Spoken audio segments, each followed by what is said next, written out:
O que estão a presenciar neste momento não é simplesmente uma disputa entre duas nações. O que estão a presenciar é o momento em que a ordem mundial, que os seus pais e avós conheceram, começou a desmoronar-se de uma forma que muito poucos se atrevem a nomear com honestidade. O Irão, um país que há décadas vive esmagado sob sanções devastadoras, que foi bombardeado, que viu morrer o seu líder supremo nas primeiras horas de uma guerra que ninguém no povo iraniano pediu. Esse país coloca-se hoje diante do mundo inteiro e declara: nós ganhamos.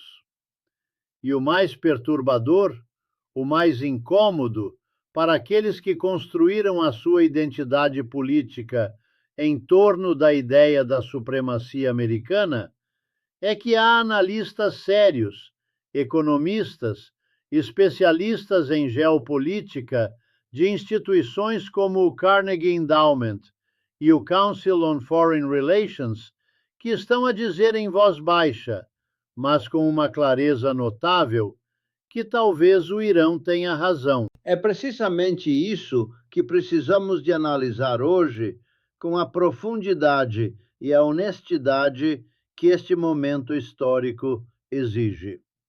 Comecemos desde o princípio, porque sem contexto, tudo o que ouvem nos meios de comunicação convencionais não é mais do que ruído concebido para os confundir.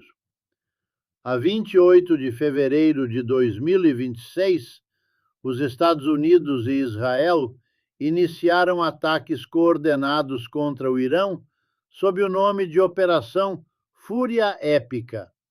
Atingiram instalações militares, locais nucleares e mataram o então líder supremo Ali Khamenei nas primeiras horas do conflito. A lógica que venderam ao público americano era simples: eliminar a ameaça nuclear iraniana, enfraquecer o regime e talvez provocar uma mudança de regime a partir do interior. Foi isso que disseram, foi isso que prometeram. E agora, 6 semanas depois, estamos aqui sentados a olhar para os resultados reais. Não os resultados que anunciam nas conferências de imprensa, mas aqueles que se podem medir, verificar e sentir diretamente no preço da gasolina e no custo dos alimentos. Apesar de ter perdido muitos dos seus principais líderes, o regime iraniano continua no poder. E o que é ainda mais significativo é que o país exerce agora um grau sem precedentes de controlo sobre o Estreito de Hormuz, essa artéria vital por onde circula 20% do petróleo e do gás natural do mundo. Pensem bem nisso. Antes desta guerra, o Irão não controlava o Estreito de Hormuz desta forma. Depois da guerra, sim. Isso não é uma vitória americana. É precisamente o oposto de uma vitória americana. E, no entanto, os funcionários da administração Trump continuam a aparecer perante os microfones a proclamar o sucesso. Isso, meus amigos, é o que os economistas políticos chamam uma narrativa de conveniência, uma história construída não para refletir a realidade, mas para gerir a percepção pública. O novo líder supremo do Irão, Mujtaba Khamenei, que assumiu a liderança após a morte do seu pai, publicou a sua primeira mensagem pública na quinta-feira, no âmbito da comemoração dos 40 dias do assassínio do seu progenitor.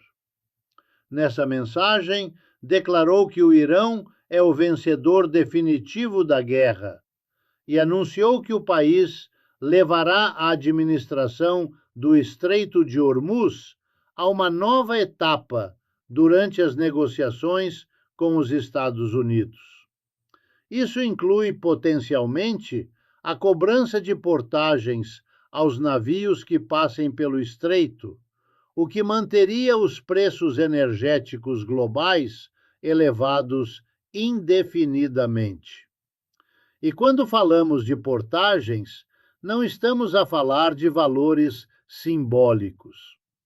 Os relatórios indicam que o Irão tem estado a cobrar até 2 milhões de dólares por navio que tenta passar pelo Estreito de Hormuz. 2 milhões de dólares por navio. Isso é poder econômico real. Isso é influência estrutural sobre a economia mundial. E isso, repito, não existia antes desta guerra. Ora, alguém poderia perguntar, mas não foi o Irão bombardeado até ficar militarmente incapacitado? Foi isso que o secretário da Defesa, Hegseth, afirmou numa conferência de imprensa a 8 de abril. Nessa conferência, Hegseth declarou que a Operação Fúria Épica havia resultado numa vitória histórica e esmagadora sobre o Irão, tendo dizimado a sua capacidade militar e deixado o país incapaz de combater durante anos.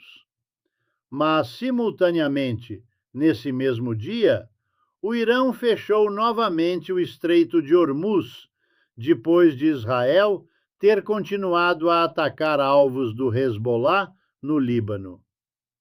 Se o Irão estava militarmente destruído, como pode fechar o estreito que controla 20% do petróleo mundial?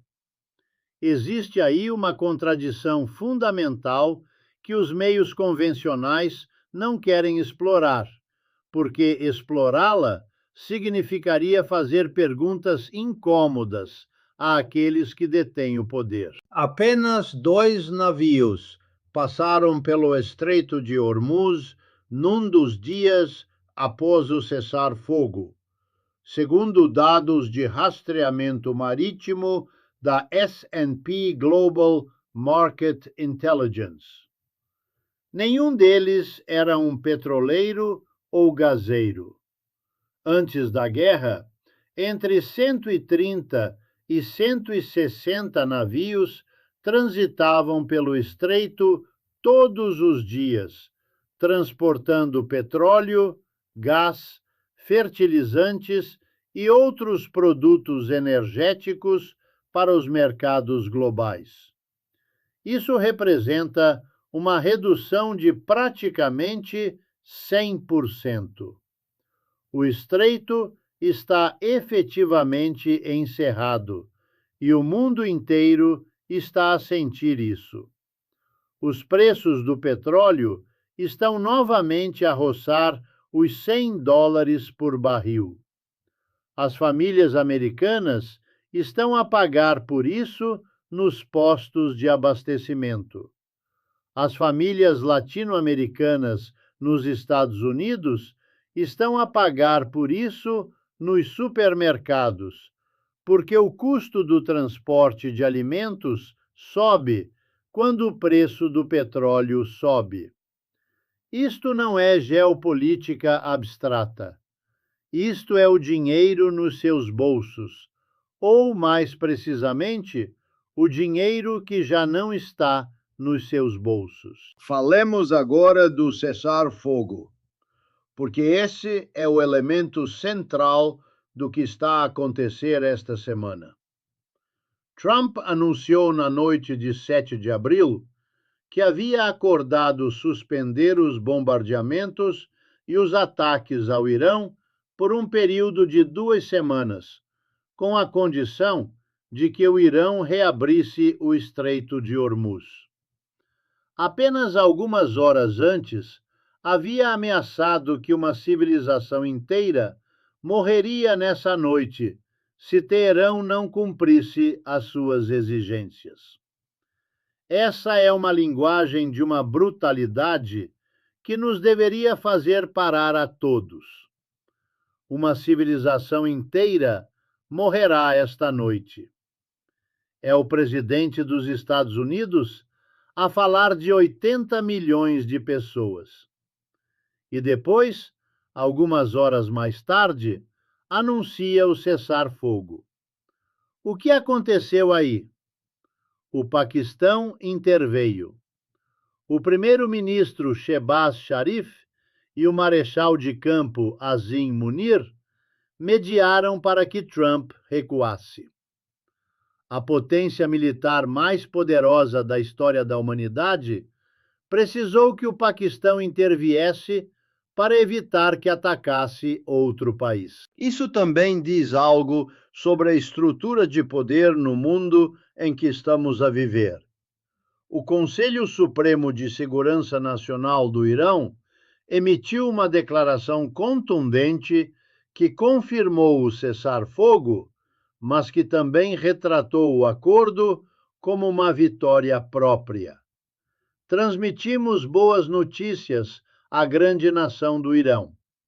Quase todos os objetivos de guerra foram alcançados, e os seus filhos valentes conduziram o inimigo a um estado de impotência histórica e derrota duradoura. São palavras duras. E a resposta de Trump foi chamar essa declaração de fraude e atacar a CNN por a ter divulgado. Mas a declaração foi obtida pela CNN de funcionários iranianos e foi reproduzida por múltiplos meios de comunicação estatais iranianos. Não foi inventada por ninguém. A questão que se deve colocar não é se a declaração foi feita, mas por que razão incomoda tanto a Trump que ela tenha sido feita? E a resposta é política interna.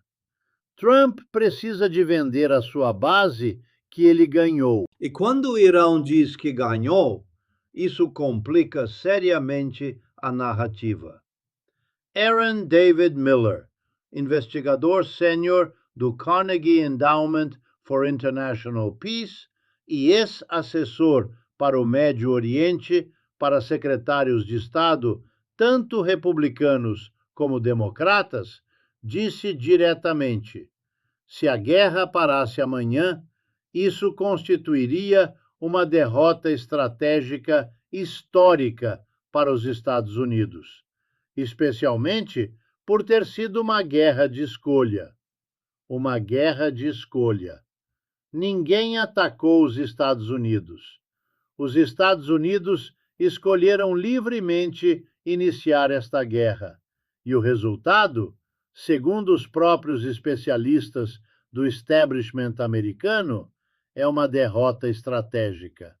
Isso não está a ser dito a partir de Moscovo nem de Pequim. Está a ser dito por um ex-assessor de secretários de Estado americanos. É isso que significa levar a informação a sério. A Rússia, considerada a aliada estratégica próxima do Irão, chamou ao cessar-fogo uma derrota esmagadora para os Estados Unidos após um ataque agressivo e injustificado contra o Irão. Claro, pode dizer-se que é a Rússia e que tem os seus próprios interesses, e teria razão, tem-nos. Mas também é preciso perguntar por que razão nenhum aliado da NATO enviou navios de guerra para ajudar a reabrir o Estreito de Hormuz. Trump pressionou aliados-chave dos Estados Unidos, incluindo membros da NATO e países como o Japão e a Coreia do Sul, para que se juntassem ao esforço e reabrissem o estreito. Previu que muitos países enviariam navios de guerra. Nenhum o fez. Nenhum. O líder da NATO entrou em guerra e nenhum dos seus aliados o seguiu. Isso, na linguagem da geopolítica, chama-se isolamento. E o isolamento tem consequências econômicas e diplomáticas que duram décadas. Falemos agora do custo humano, porque na análise política, os números por vezes fazem-nos esquecer que estamos a falar de pessoas. 13 militares americanos morreram no conflito e centenas ficaram feridos. Uma organização de direitos humanos estimou 1.665 baixas civis no Irão, incluindo 248 crianças. 248 crianças. Isso não é um número abstrato. São 248 famílias no Irão que enterraram os seus filhos. E do lado americano, 13 famílias que nunca mais voltarão a ver os seus entes queridos. Para quê? Para uma vitória que os próprios especialistas do establishment questionam? Para um cessar-fogo de 2 semanas que ninguém sabe se durará? Para um estreito que continua fechado? O petróleo está novamente a roçar os $100 por barril e mantém-se consideravelmente acima dos preços anteriores à guerra. E Trump, que chegou à presidência prometendo baixar o preço da energia desde o primeiro dia, que proclamou perfurar, que prometeu que o petróleo americano inundaria o mercado, enfrenta agora preços de energia mais altos do que quando começou a guerra. Isso tem consequências eleitorais, tem consequências econômicas para as famílias trabalhadoras deste país. E quando se fala de famílias hispânicas nos Estados Unidos, que estatisticamente têm rendimentos mais baixos e gastam uma percentagem maior dos seus rendimentos em energia e alimentos, o impacto é desproporcionado. Não é apenas uma guerra no Médio Oriente. É o preço da gasolina esta semana. É o preço dos mantimentos neste fim de semana. O novo líder supremo iraniano, Mojtaba Khamenei, fez algo na sua primeira declaração pública que é fundamental compreender em termos de estratégia política. Afirmou que o poder de bloquear o Estreito de Hormuz deve continuar a ser utilizado e apelou aos Estados do Golfo para que fechassem as bases americanas na região, argumentando que os Estados Unidos haviam demonstrado que as suas promessas de proporcionar segurança e paz não eram mais do que uma mentira. Essa é uma retórica poderosa, dirigida não apenas ao povo iraniano, mas a toda a região. E está a encontrar audiência, porque os países do Golfo, que dependem das bases americanas para a sua segurança, estão a ver que essas bases não protegeram o Irão dos ataques. Sim, mas também estão a ver que os Estados Unidos não conseguiram reabrir o estreito e tiveram de negociar. E no Médio Oriente, a percepção de força é tudo. Trump exigiu na quinta-feira que o Irão deixasse de cobrar portagens aos petroleiros que cruzam o Estreito de Hormuz. Há relatos de que o Irão está a cobrar tarifas aos petroleiros que passam pelo Estreito de Hormuz. É melhor que não estejam a fazê-lo. E se estiverem, é melhor que parem imediatamente, escreveu Trump no Truth Social. Essa linguagem, é melhor que parem imediatamente, é a linguagem do ultimato. Mas é também a linguagem de alguém que já lançou vários ultimatos, que deslocou repetidamente diversas datas limite e que, no final, teve de negociar de qualquer forma. Quando se ameaça repetidamente e não se cumpre, perde-se credibilidade. E a credibilidade nas relações internacionais é um ativo que, uma vez perdido, é extraordinariamente difícil de recuperar. Embora as negociações para um acordo mais permanente estivessem programadas para 10 de abril em Islamabad, no Paquistão, alguns especialistas são céticos quanto ao facto de as conversações conduzirem a mudanças substanciais e de longo prazo. Não houve mudança de regime no Irão. A liderança atual é igualmente radical que os seus predecessores. Os iranianos continuam a ter capacidade para ameaçar os seus vizinhos. E o Irão possui agora uma alavancagem sobre o Estreito de Hormuz que antes da guerra não tinha. Isso foi dito por um especialista em segurança com acesso à informação privilegiada. E essa última parte é a mais importante. A guerra, que se supunha dever reduzir o poder do Irão, acabou por aumentá-lo precisamente na área que mais importa para a economia global. Isso é um paradoxo estratégico de proporções históricas. Falemos do que tudo isto significa para a ordem econômica mundial, porque é aí que as consequências serão mais duradouras. Quando 20% do petróleo mundial não pode fluir livremente, o mundo procura alternativas. A China, que já estava a construir relações energéticas com a Rússia, com países africanos, com produtores da Ásia Central, vê uma oportunidade para consolidar a sua posição como o organizador alternativo das cadeias de abastecimento de energia. Os países que antes dependiam do Golfo Pérsico para o seu petróleo estão agora a diversificar com urgência.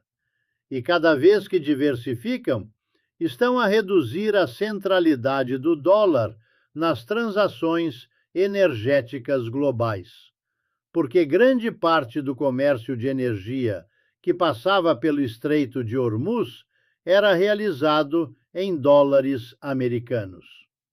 Se esse comércio for redirecionado, reorganizado, negociado noutras moedas, o petrodólar, que é um dos pilares fundamentais da hegemonia econômica americana, enfraquece-se. É isso que os economistas políticos sérios estão a observar. Não apenas o preço do petróleo esta semana, não apenas se o cessar-fogo dura 2 semanas ou 3. Estão a observar se este conflito acelerou o declínio do dólar como moeda de reserva mundial. Estão a observar se o Irão, ao demonstrar que pode manter o estreito bloqueado face à maior potência militar da história, forneceu a outros países o manual para resistir à pressão americana. Porque se o Irão o conseguiu fazer, que mensagem isso envia à Venezuela, a Cuba e a outros países que vivem sob pressão econômica americana? A mensagem é que a resistência tem custos enormes, sim, mas também pode produzir resultados. E essa é uma mensagem que altera os cálculos geopolíticos a nível global. O vice-presidente J.D. Vance disse que acreditava que as conversações de paz com o Irão seriam positivas, enquanto se preparava para liderar a delegação americana no Paquistão nesse fim de semana. Tehran adotou uma postura pública dura antes das negociações, mas Vance advertiu os iranianos para não tentarem enganá-los. Não tentem jogar-nos uma partida. É isso que o vice-presidente dos Estados Unidos diz enquanto se prepara para negociar. E o líder supremo do Irão está a afirmar simultaneamente que o estreito é uma alavancagem iraniana e que continuará a sê-lo. Essas são duas posições fundamentalmente incompatíveis. Negociar entre posições incompatíveis exige que alguém ceda. A questão é quem cederá e quanto. E o que isso significará para o equilíbrio de poder que emerge deste conflito?